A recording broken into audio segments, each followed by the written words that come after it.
Welcome, everybody, to another episode of Tips from My Garage. My name is Lisiate Tonga. I am a recovering addict, a father of two boys, husband to a beautiful wife. I'm an author and a business owner. And I know I said the last time that it was going to be the last time I went hard in the paint, but I lied. And I promise this one will be the last time I go hard in the paint. Well, I don't know about going hard in the paint, but just discussing the election and,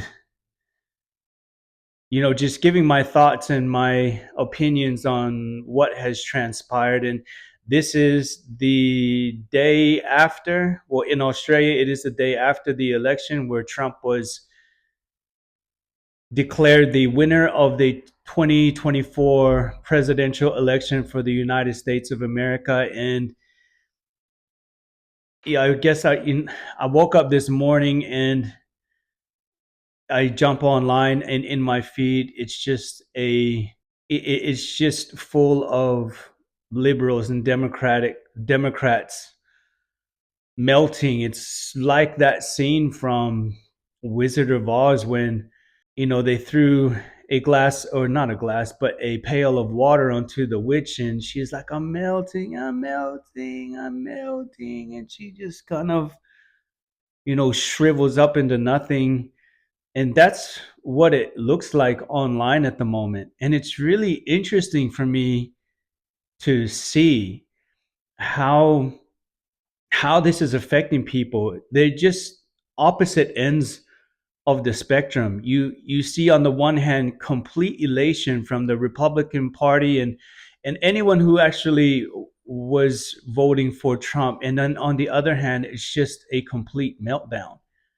And people are really losing their minds, and it's so interesting to watch happen.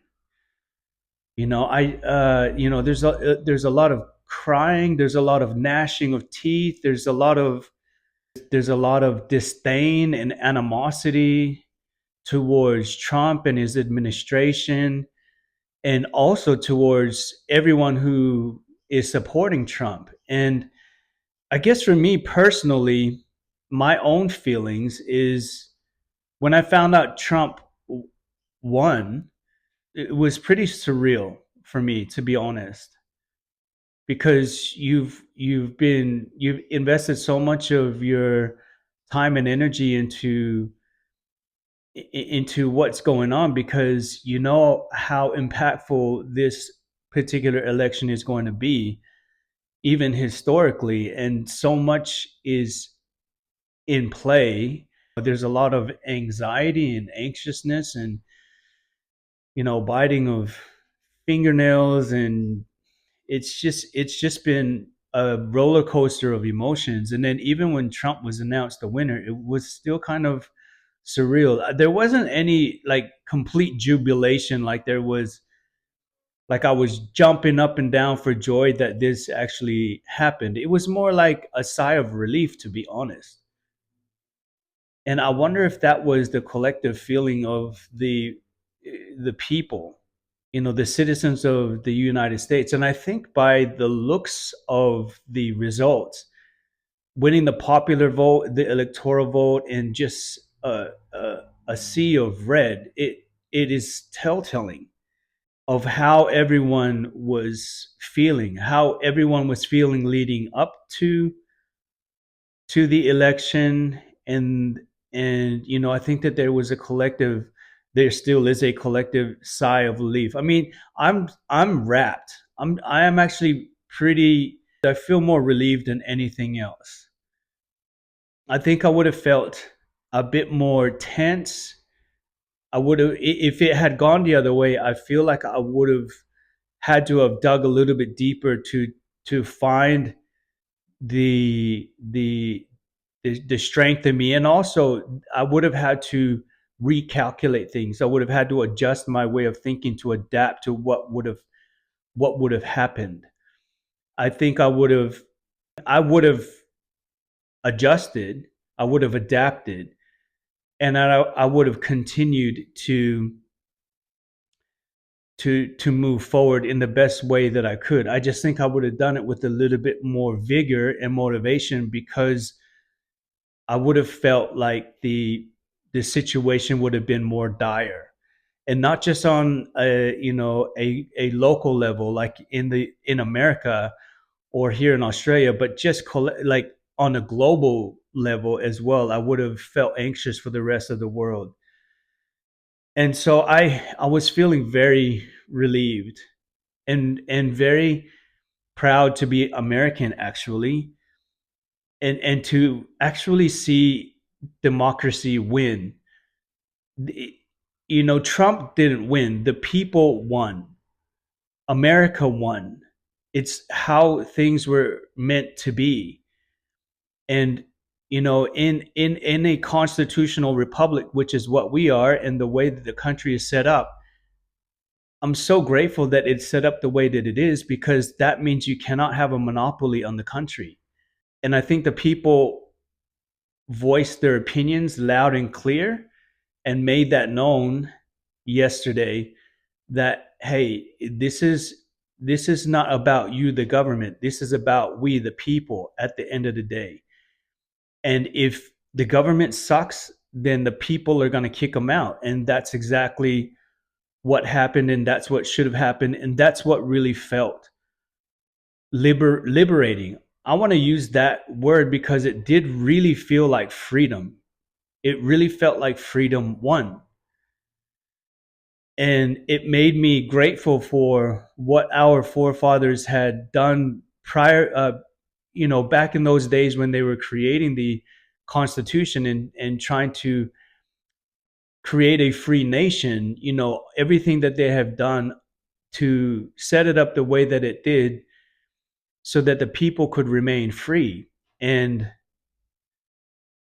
that's why I think the people won. America won today. And I'm so proud to be an American, and to see the way things played out, the way that it should have played out. Even in the face of tyranny, freedom still won out.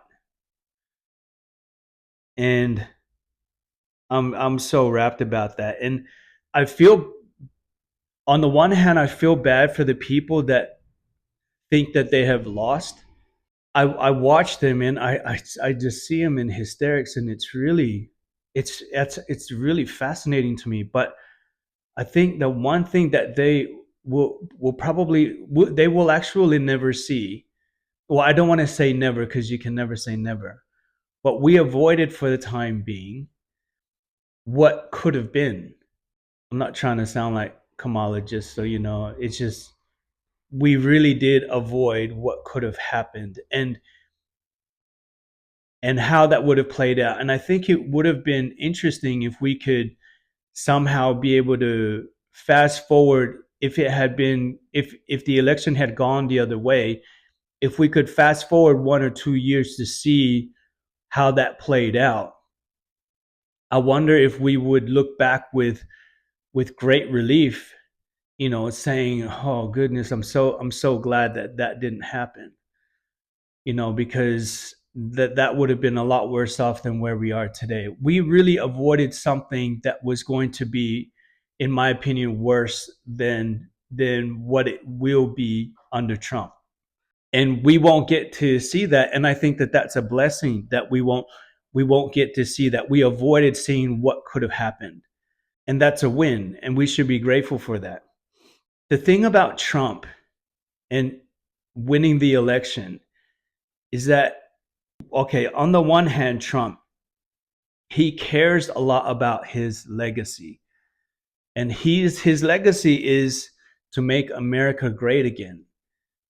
And that's what he wants to do. He People think that he's narcissistic, and he is a loose cannon, and he's a dictator or this or that. But I believe that this man has believes that he has been that he given this opportunity to be able to make the country the best it can be, and his legacy will be hinged on that. And I think that this man is going to do whatever he can to make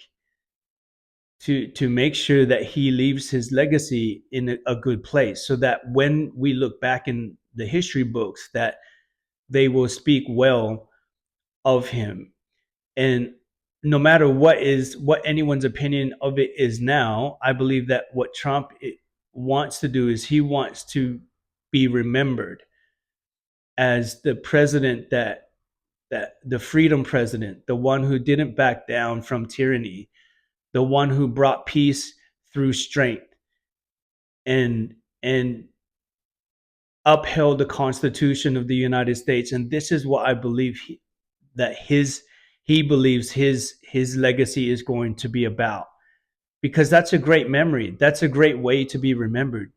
He doesn't want to go in the history books as a tyrannical president or someone who went against the people. And he wants to go down in history as the people's president who fought for the people. And that would be some legacy. And to be honest, and the second thing with Trump is that he oh, and I might, no, I won't use, well, maybe just one. He inherited a shit show.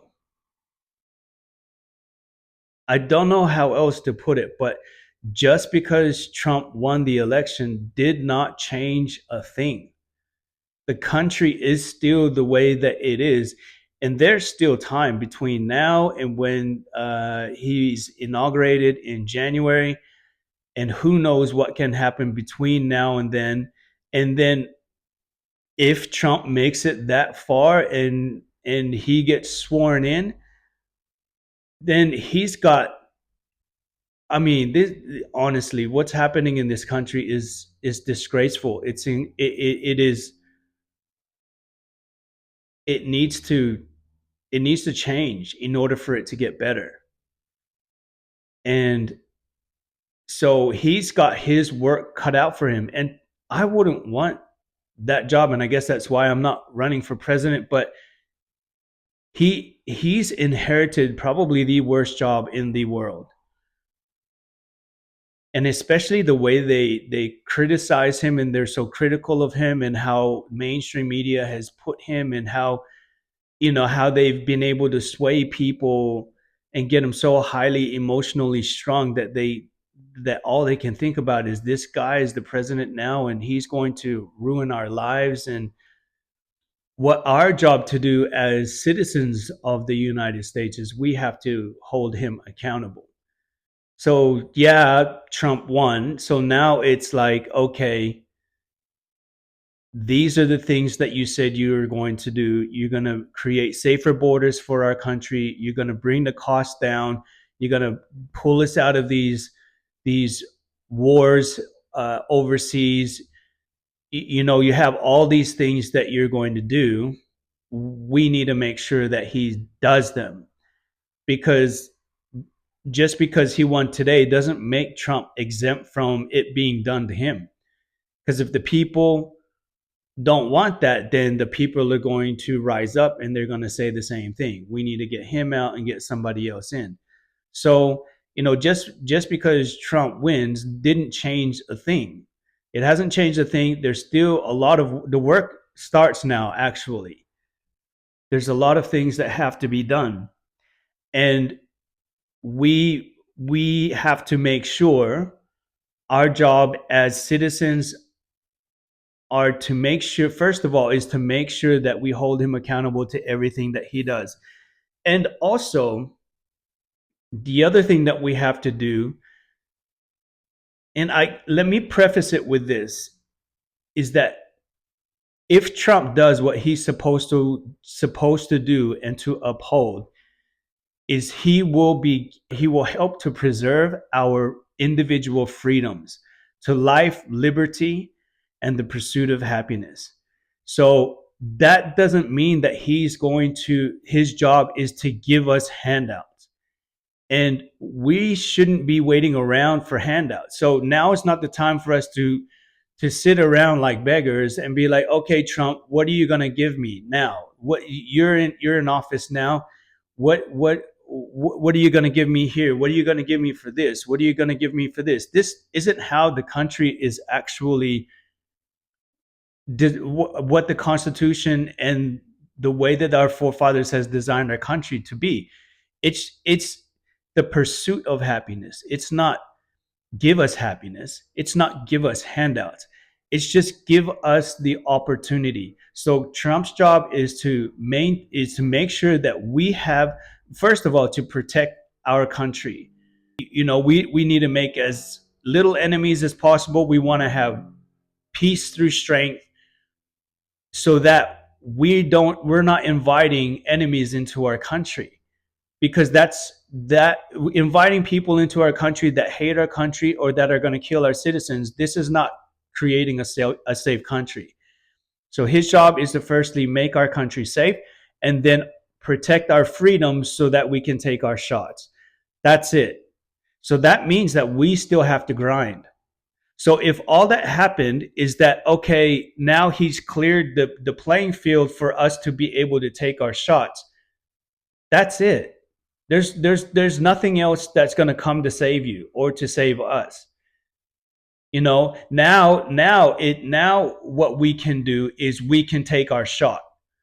We can be successful. His job is to provide us the environment to be able to progress and to bring new ideas to fruition, and to be able to realize them, to not just bring up these ideas but to implement them, and then see if they help the country to become a better place, see if it's a service that can solve problems and that is a solution to problems, so that we can grow. So not only do we get to excel and become successful, but that we're helping other people, our communities, and the country to get better. That's what this is supposed to be about. This is not about sitting around and waiting for the government. Now that you got our vote, what are you gonna give me? This isn't about that. Trump's job is just to make sure we have the freedoms to be able to do the things that we need to do, to be able to grind, to be able to work hard. I think that that's something that we have to do. So we need to keep him accountable for the things that he says that he's going to do. We need to make sure that he keeps us safe and that he protects our freedoms, so that we can take advantage of the opportunities that we can take, either through creating them, or if these opportunities are there, that we can make the most of them. That's one of the things that we can do. And the other thing is like, even though Trump wins, he's not going to come into our house and make our life better by force us to go to work or to start a business or to grind or do anything like that, or to make ourselves um, improve ourselves. That's something that we control.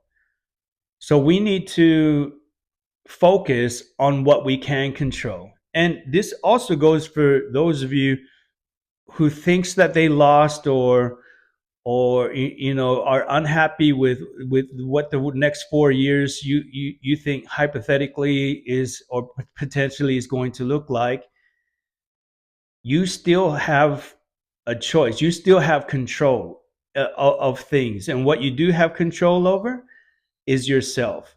And you have control over what you're going to do with yourself, whether you're going to better yourself or not, whether you're going to start a business or not, whether you're going to have a family or not, whether you're going to get married or not, or all these other things. So your job as a citizen, the other part of that job, apart from keeping Trump accountable for what he said he's going to do, is we have to do our best to improve ourselves. Because when we improve our own lives, we will also improve those lives around us. And if everyone is focusing on what they can control, which is their own selves, and improving themselves, then they are going to improve those around them. And everyone is going to improve everyone, and this country is going to become a better place as a result of it. I'll tell you what won't work. If we sit around and we cry about what has just happened, and we focus completely on the election and how much we hate Trump, this is not going to work, because this is going to distract from focusing on yourself, because then you're focused on what you don't have control over, which is what has already taken place. And I'm telling you right now, you're not going to improve yourself, and by extension, you're not going to improve anyone else around you. And if you're not improving yourself, and if the people around you are not improving themselves, and if in fact what you're doing is negatively impacting them, then this is just going to spread like wildfire. Negativity spreads far quicker than positivity. And do you think this country is going to be a better off place with people with negative attitudes or crybabies? Or you know what good is it going to be if you're going to jump on social media and bawl your eyes out and just scream at the top of your lungs and just look like a loose cannon? Who is that helping? That's certainly not helping you, and it's certainly not helping the other people who also might have the same sort of feelings that you do. That's not controlling ourselves. That's not taking control of this, of what we have control over. That's allowing outside things to affect us in a negative way. And you will not get in front. You will not make progress if you're focused on these things. You've got to be able to put that off and just say, okay, that happened, but I still have control over me and what I do, and I'm going to make sure that I continue to produce, to continue to better myself, so that I can produce the best results that I can for myself, to make myself a better person, because that is what's going to make things better, at least for me, at least for you, at least make things better for you. Because I'll tell you right now that is, if you make things better for yourself, you will have an impact on other people positively. And this can only be a good thing. So focus on the things that you can control and do the best that you can to improve yourself, because that's how you make yourself a better citizen, and that's how you make a better country, if collectively everybody is doing this, regardless of who is in office and who's not. And then let's just let them do what they're supposed to do, and if they don't, then let's cross that bridge when we get there. But in the meantime, let's not focus on the past. Let's not dwell on the past. How can you focus on the future if you're stuck looking in the rear view mirror? If you're driving and you're looking at the rear view mirror the whole time, what's going to happen? You're going to crash. So how is doing that with your life any different? If you're just focused on the past, how are you going to get in front in your future? And if you're not focused and you're not present where you need to be, it's going to be the same principle. You're going to crash. And then who are you going to blame that on? You also going to blame that on somebody else or something else you don't control? Nah, you can't do that. That's all you. You did that. You did that to yourself. No one can make you do anything. You, someone else can only make you do something if you allow them to. There's no other way. You have to give them permission. No one makes you do this or no one makes you do that. You still have a choice. You always have a choice. So you can choose right now to be affected by what happened in a negative way and take that into your future, or you can choose to acknowledge, yes, that's happened. But I'm going to still be the best. I'm still going to bring my best version to my life. Because really, at the end of the day, how long do we have here? And how much of your life are you wasting by dwelling on these things you don't control? and get out of the past. And we need to get out of the past as a people. Stop with the whole, like, our country is racist and it's been built on this or that. Bro, nobody nobody here was in the 1800s. Everyone here has the same opportunity as the next person. And here's the thing, we can't all be given the same deck of cards. Well, not the same deck of cards, but the same hand. Like, the reality of this life is that we're all going to be dealt different hands. If poker was played where everyone got the same hand, how is that going to be challenging? Or and so if your hand was a bad hand, like, do poker players still win if they have bad hands? Absolutely, because it's just a matter of how they played it. And if you've been dealt a hell of a hand, imagine what your story would be like is if you had the worst hand ever and you climbed out of that and became a success. That's a better story, isn't it? Isn't that a better story than having everything handed to you? Like, that's what people are going to remember. Hey, this person is like, we're not here to make sure that everyone it gets the same free handouts. The reality of it is no one is dealt the same hand. And it's what you do with that hand that makes you the person that you are, that creates the character that you need to become the best version of yourself. We need to really get out of the past. Stop dwelling on the past. Stop sitting on things that have happened so long ago. The country has had its history. It's had its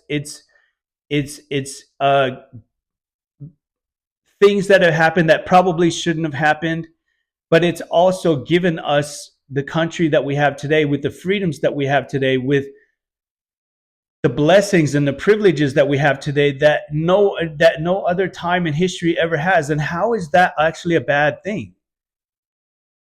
Stop with dwelling in the past. That's not helpful. You're driving forward and living in your rearview mirror.